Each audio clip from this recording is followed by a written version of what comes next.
तो एक बार फिर से आपके अपने यूट्यूब चैनल में दोस्तों बात करेंगे 69,000 शिक्षक भर्ती में उत्तर कुंजी प्रकरण को लेकर। तो बड़ी अपडेट है जी हाँ, कंटेम्प्ट ऑर्डर हुआ जारी और कोर्ट ने दिखाई अपनी ताकत।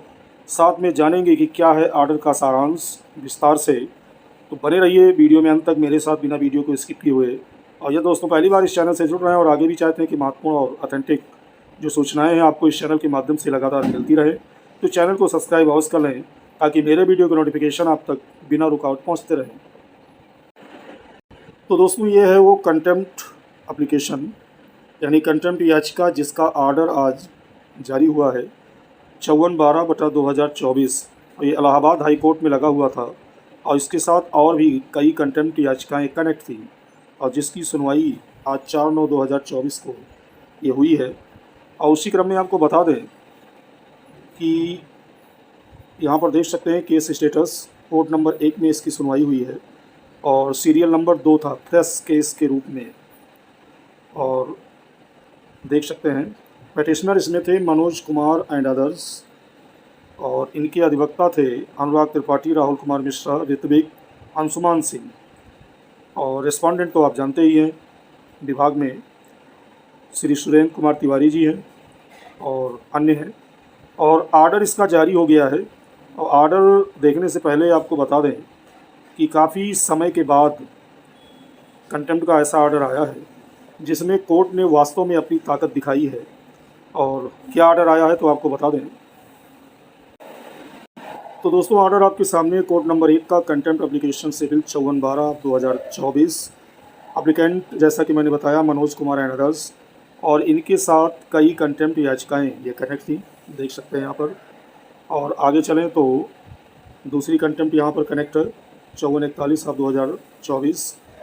और उसी क्रम में आगे अगर हम चलें तो कुमारी नीलम एप्लीकेंट हैं 54/67/2024, देख सकते हैं। और ये सुना गया ऑनरेबल जस्टिस सलील कुमार राय जी की बेंच में। और आर्डर आपके सामने है, काफ़ी लंबा चौड़ा आर्डर आया है 4/9/2024 को। अब आपको सरल शब्दों में बता दें आर्डर का सारांश। तो आपको बता दें उससे पहले कि इस आर्डर में कुछ चीज़ें चौंकाने वाली आई हैं और वो क्या हैं तो देख लेते हैं।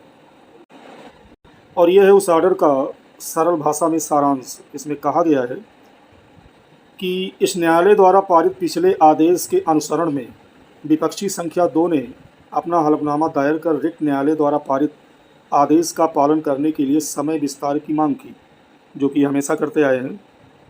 यानी इन्होंने पिछले आदेश ये पिछली जो सुनवाई हुई थी उसका जो ऑर्डर आया था उसमें इन्होंने हमेशा की तरह रिट कोर्ट के आदेश का पालन करने के लिए समय की मांग की। और उसी क्रम में आगे ऑर्डर में कहा गया कि विपक्षी संख्या 2 द्वारा विशेष सचिव बेसिक शिक्षा उत्तर प्रदेश शासन लखनऊ को दिनांक 31/8/2024 को पत्र लिखकर अनुमति मांगी गई।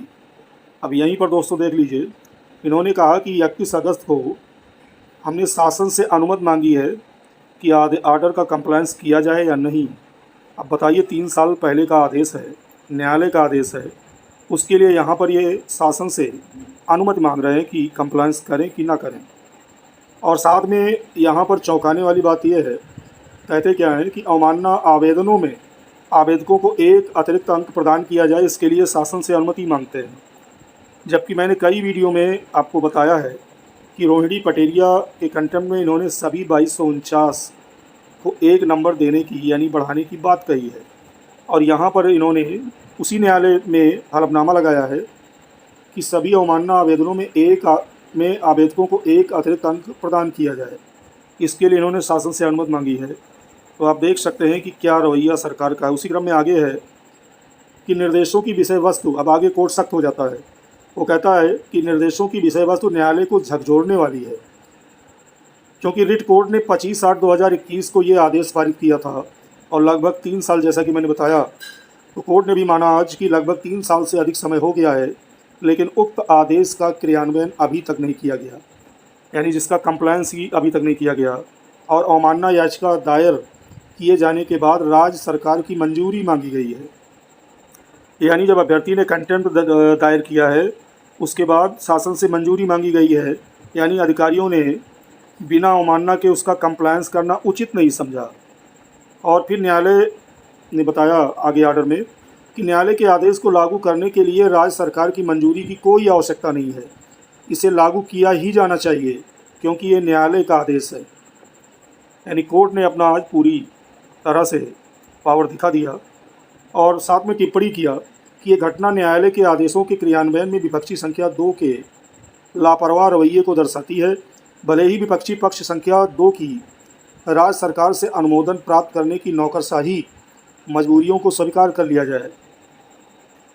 कहने का मतलब यहाँ पर कोर्ट ने यह कहा है कि भले ही शासन से मंजूरी की अनिवार्यता को स्वीकार कर लिया जाए, लेकिन इतना समय बीत जाने के बाद ये लापरवाह रवैये को दर्शाता है अधिकारियों के।